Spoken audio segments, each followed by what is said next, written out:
Hello, I'm Barbara Gahn-Mueller. Welcome to the Peace Podcast.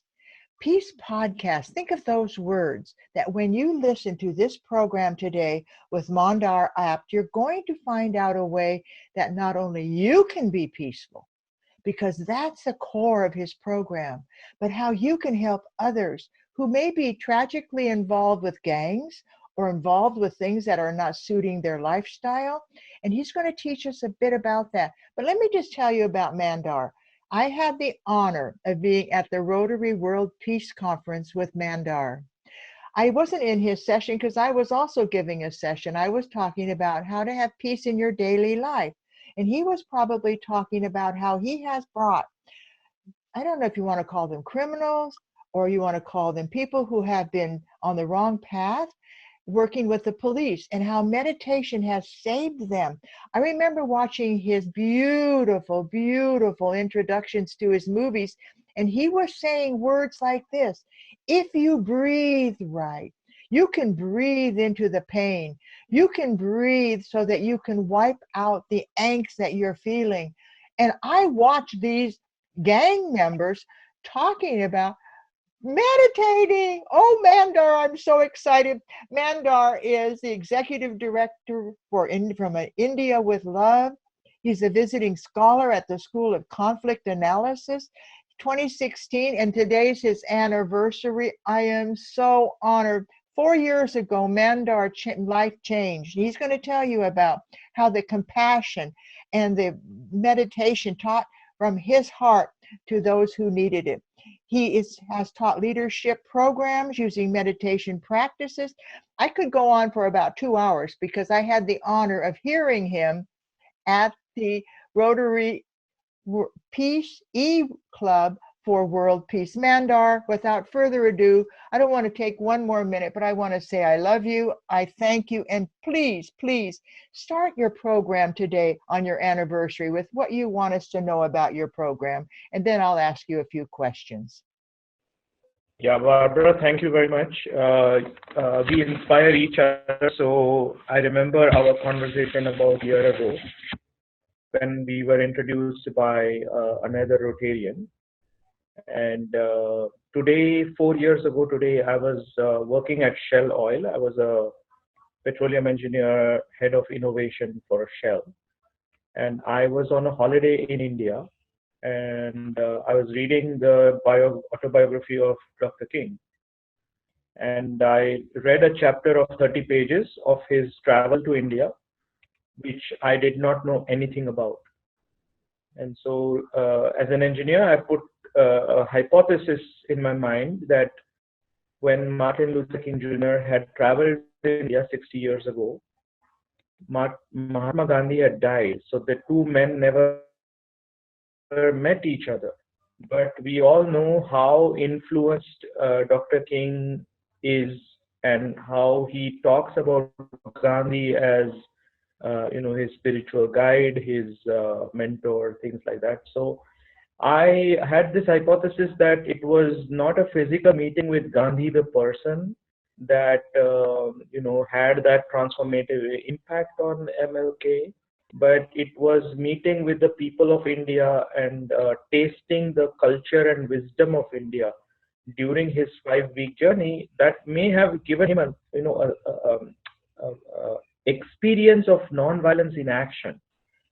And so I called a few civil rights leaders that I know, and I interviewed them about the leadership style, the change in leadership style before and after the India trip. And with that, I was empowered to think of another journey that America needed to go on, because as we all know, 4 years ago was a historic election campaign year. And having spent about 2 decades in the US, I felt obliged to do whatever I could to bring some sanity and to bring some, how can I say it, humanity. I think that is what I was interested in, because violence doesn't see skin color. Violence doesn't see bank balance. It doesn't see what are your political and social views. And so I started, connecting some dots, like especially here in the country where I live, incidents of school shootings or, terror attacks in London and Paris, like all these things can happen to me, my neighborhood school, uh, and later on I might regret that, hey, what did I do? Why did I wait for promoting compassion and nonviolence? So all that was in my head. As I was reading the autobiography, and within 1 month, I had completed the documentary film production, and that film, it transformed my life as well, because I was a privileged Shell employee traveling 200 days a year, and meeting with these 6 individuals that were with me in India, that took my invitation, that trusted me, that came with me on this pilgrimage. Uh, they are heroes. They are truly, warriors of peace. And I committed myself that day that I will hold myself accountable, and we all need to come together to do whatever we can uh, to end suffering, I think. So as we go through life, pain is associated with life, whether it's, loss of a job, or a loss of a dear one, or a divorce, or an earthquake. Whatever that life event may be, it is associated with pain. But suffering is optional. And so that is where, my meditative practices that have helped me personally to get over my own challenges. I felt like we should share this wisdom of the East, which is a universal wisdom. It doesn't, it doesn't mean that if you're in the West, you cannot practice yoga or meditate. But we need to adapt it. We need to, educate people on the science and the benefits of such a practice. And you just said the word, educate people on the benefits and the science of spiritual awakening. And I remember watching your promos for your movies that these gangsters, former gangsters, were now leaders in their gang. And they were doing things that you're talking about that never would I have expected. The Crips to be able to hug a policeman, have a policeman look at him with respect, and in a secure location. I saw miracles on your films, and I saw the miracle of this child who was wounded, who is now maybe 25 and on the verge of more violence, change just like you changed. 4 years ago, the power of that Martin Luther King biography. Isn't that amazing? How when you are ready, the teacher will show up, and often it's a book. And in this case, it was a book, and your willingness to make yourself accountable. So as I look at you, I say, thank you. But I also look at you with new respect because you're taking this program worldwide now. Talk about that and how, maybe you can give us 2 or 3 pointers and then how you're taking it worldwide. Yeah, so this phenomenon of growing senseless violence, whether it's depression or suicides or bullying or mass shootings or global terrorism, you name it. It is happening everywhere in the world. It is not, no corner of the world is today immune to this. Like, it's happening everywhere. And we It's have like all a become trigger, immune. isn't it? It's a senseless violence trigger that happens. And then you Yeah. can't change it. Yeah. So what I observe is that whenever that act of violence happens, we come together as a society and we put flowers and candles and show our compassion.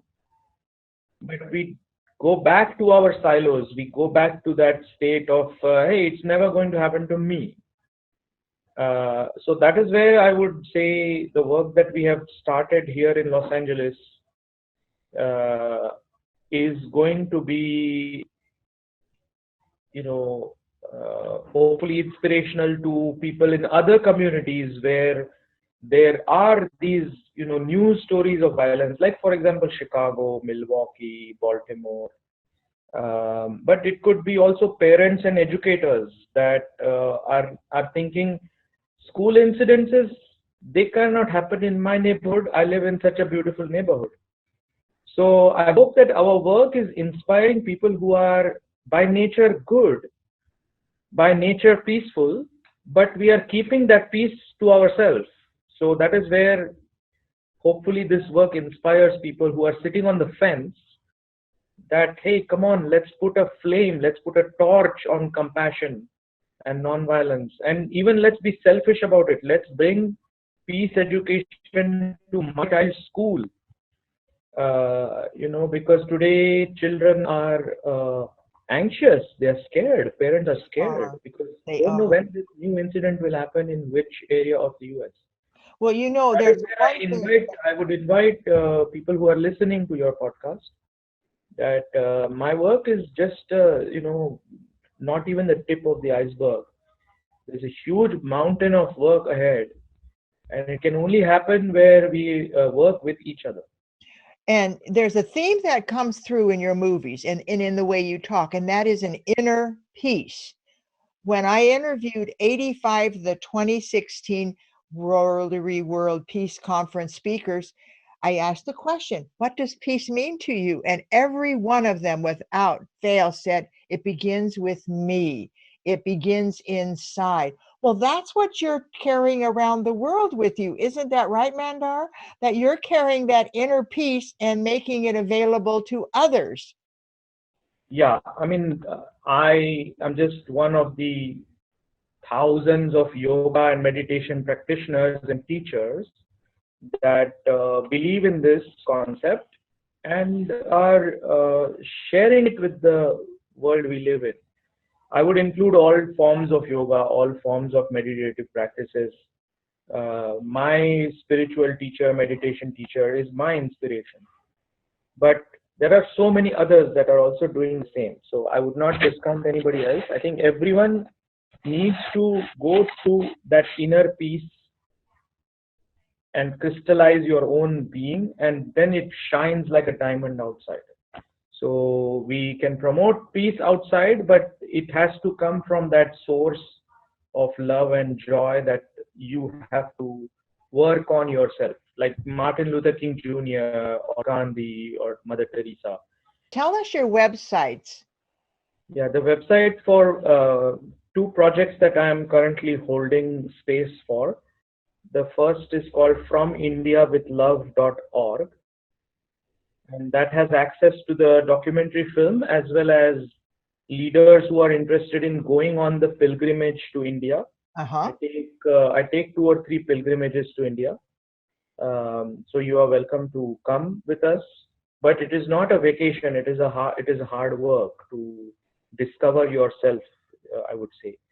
And the second work that I'm leading the space for, the website is citiesforpeace.org, CITIES number 4 peace.org, and that is the work we are doing in communities and neighborhoods that are, I would say, struggling with violence, and we are working with law enforcement, civic organizations, governmental organizations, non-governmental organizations to put together, counter story that peace and non-violence is possible.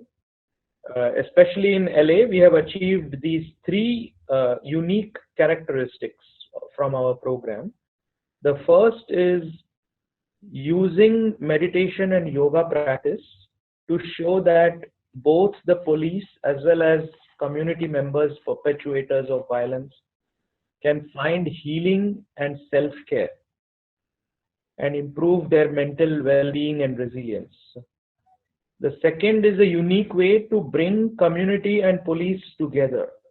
So build trust between communities and police. And the third and the more important one is community members, former perpetrators of violence. Can we empower them to become ambassadors of peace and non-violence in their communities? So that is where, the people who graduate from this intensive non-violence boot camp, they are trained on spreading the knowledge of yoga meditation in their own communities because the community trusts them. They have, they are much more respected in their own neighborhoods. So these are the three aspects of the work in LA. And if anybody wants to, bring one or some of these aspects in any neighborhood you live in any city of the world you live in, we are welcome to work with you. So, My dear listeners and fellow worshipers of peace, I want you to know that this is Mandar Apt, Mandarapte, a man who has lived the wisdom of Gandhi and Martin Luther King, who has 17 years of meditation practice and is in that kind of, I call it the Spotify of life, that you can Spotify the life that you want and you can bring it to the world. And I'm just bringing up Spotify because you're going to be able to see Mandar on Spotify, iTunes, or Google Sound. And bring your friends together, sit down, look at this video together and have a conversation, and then look at the promos, the premieres of their movies that he has talked about, and practice that breathing that brings you in harmony with yourself and with the world. Mandar, I would like you to have the final word. Tell me, what is it we should all know today? well, this is the long weekend, Valentine's weekend, as we say.